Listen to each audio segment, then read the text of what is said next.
안녕하세요. 이 강의에서는 화학2에 대한 강의를 할 거고요. 그리고 화학2는 크게 5가지로 나뉘어져요. 5가지 단원으로.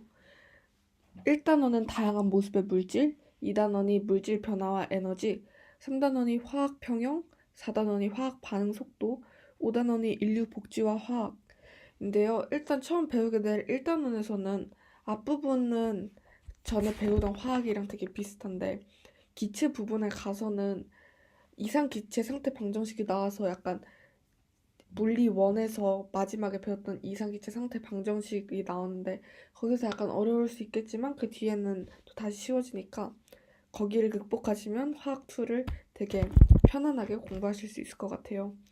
그러면 일단 물질의 상태에서 분자 사이에 작용한 다양한 힘, 물질의 상태에 대해서 배워볼게요. 일단 분자 사이에 작용하는 힘 중에 대표적으로 쌍극자 힘이라는 게 있죠. 쌍극자랑 쌍극자 모멘트에 대해서 설명을 하자면 일단 쌍극자는 분자 내에서 원자의 전기 음성도 차이에 따라 전자들이 한쪽 방향으로 치우쳐서 서로 다른 부분적인 전하를 띠는 거예요. 예를 들어 HCl처럼 H 원자는 Cl 원자에 비해서 전기 음성도가 작아요. 그래서 공유 전자쌍이 Cl 원자 쪽으로 치우치기 때문에 H 원자는 부분적으로 플러스 전하를 띠고 Cl 원자는 부분적인 마이너스 전하를 띠게 돼요. 그리고 쌍극자 모멘트에 대해서 설명을 하자면 쌍극자 모멘트는 쌍극자의 크기를 나타내는 것으로 쌍극자 모멘트가 클수록 극성이 강해져요. 일종의 단위라고 보시면 되겠죠. 그리고 이제 쌍극자 힘에 대해서 설명을 할 건데요. 쌍극자 힘은 극성 분자의 플러스 전하를 띤 부분과 다른 극성 분자의 마이너스 전하를 띤 부분이 서로 접근할 때 작용한 정전기적 인력이에요. 분자의 쌍극자 모멘트가 클수록 쌍극자 힘이 증가하는데요. 쌍극자 힘이 극성 분자와 극성 분자 사이에도 존재할 수 있고, 그리고 HCl 분자에서 사이에도 쌍극자 힘이 존재하는데, 그러니까 그 분자가 여러 개가 있을 때 여러 극성인 분자 사이에도 쌍극자 힘이 작용할 수 있고요. 한 분자 내에서 원자들끼리도 쌍극자 힘이 작용을 할 수 있어요. 그리고 쌍극자 힘과 끓는 점의 관계에 대해서 설명을 하자면 일단 쌍극자 힘이 증가할수록 물질의 끓는 점이 높아져요. 그리고 극성 분자는 비슷한 분자량을 가지는 무극성 분자보다 분자 사이에 작용하는 힘이 더 크기 때문에 분자량이 비슷할 경우에는 극성 물질은 무극성 물질보다 끓는 점이 더 높아요. 예를 들어서 HCl의 분자량은 36.5도고요. 분자량은 36.5고 이거의 끓는 점은 영하 85도인데요. 이때 분자량이 32인 산소의 끓는 점은 영하 183도예요. 이걸 보시면은 분자량이 HCl과 산소가 비슷함에도 불구하고 극성 물질이 그 HCl이 극성 물질이니까 극성 물질이 무극성 물질보다 끓는 점이 훨씬 높다는 걸 볼 수 있죠.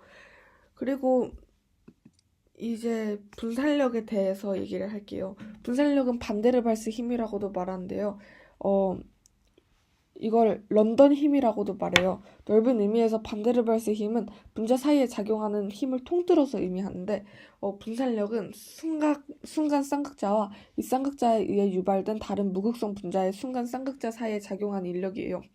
일반적으로 분산력은 쌍극자 힘의 10분의 1 정도의 크기이고 극성 분자 사이에도 작용을 해요. 일단 오른쪽에 그림을 먼저 볼게요.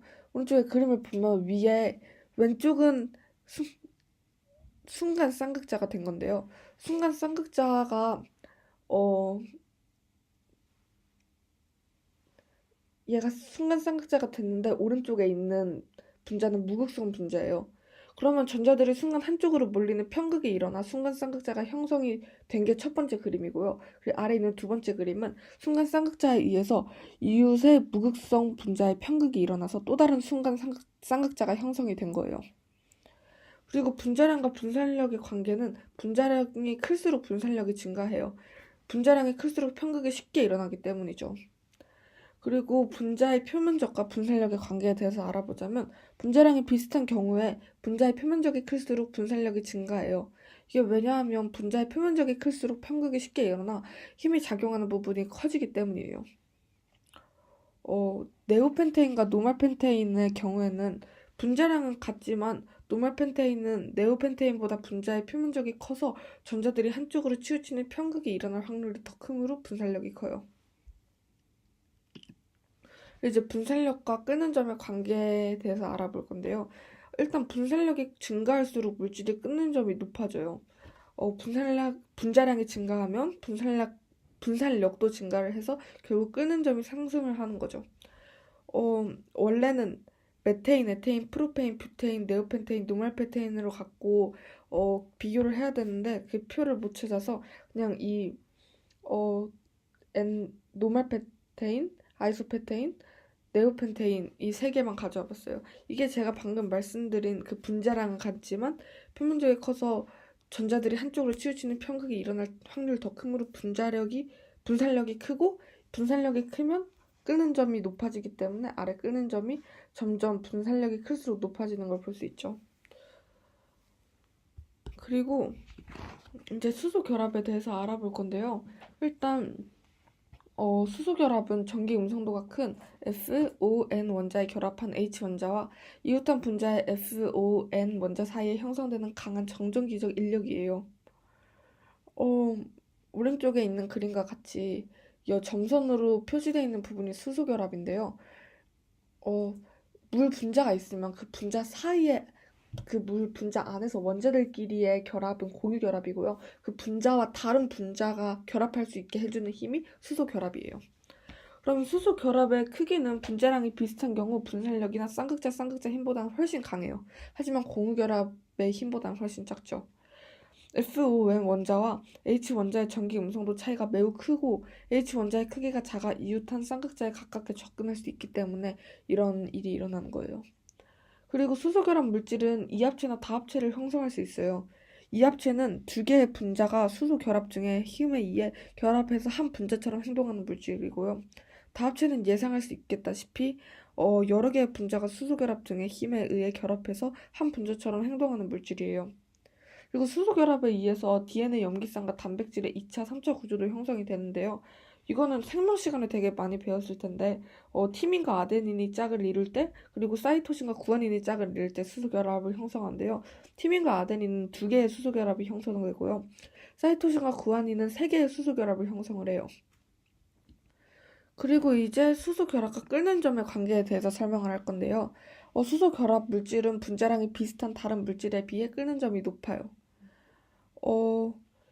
예를 들어서 NH3, HF, H2O는 같은 족 원소의 수소 화합물보다 분자량이 작지만 끓는 점이 높아요. 이건 수소 결합을 하기 때문이에요. 그리고 14족 원소의 수소 화합물의 경우에는 주기가 커질수록 끓는 점이 높아지는데 이건 분자량이 클수록 분산력이 증가하기 때문이고 15족에서 17족 원소의 수소 화합물은 주기가 커질수록 분자의 극성은 작아지지만 끓는 점은 높아져요. 이거는 쌍극자이면 감소하지만 분자량이 커져서 분산력이 증가하기 때문이에요. 같은 주기의 수소 화합물에서는 14족 원소의 수소 화합물의 끓는 점이 가장 낮고요. 14족 원소의 수소 화합물은 무극성 물질이고 15에서 17족 원소의 수소 화합물은 극성 물질이기 때문에 이런 현상이 일어나요. 그리고 분자 사이에 작용하는 힘의 크기와 끓는 점의 관계에 대해서 알아보자면 이 아래는 쌍극자인 분산력, 수소 결합 이 세 개에 대해 특성이 적혀 있고 왼쪽에 세기도 적혀 있는데 이 세기가 쌍자가 가장 작고 분산력이 그 다음 수소 결합이 가장 크죠. 근데 분산력을 보시면은 이 안에 쌍극자가 포함되어 있는 걸 보실 수 있어요. 일반적으로 생각할 때 쌍극자 힘이 분산력보다 더 클 거라고 생각을 하잖아요. 하지만 사실은 분자량이 굉장히 커지면 분산력이 쌍극자 힘보다 훨씬 커질 수 있어요. 그래서 일단 분산력과 쌍극자 힘은 상황에 따라서 누구의 세기가 더 세진지 달라진다. 이렇게 보시면 되고요. 그리고 이 세기에 따라서 끄는 점의 세기도 달라져요. 분자 사이에 작용하는 힘의 세기가 약하면 끄는 점도 낮고 그리고 세기가 크면 끄는 점도 높아지죠. 여기까지가 이번 수업이었고요. 그리고 다음 시간에는 기체에 대한 강의를 하겠습니다. 감사합니다.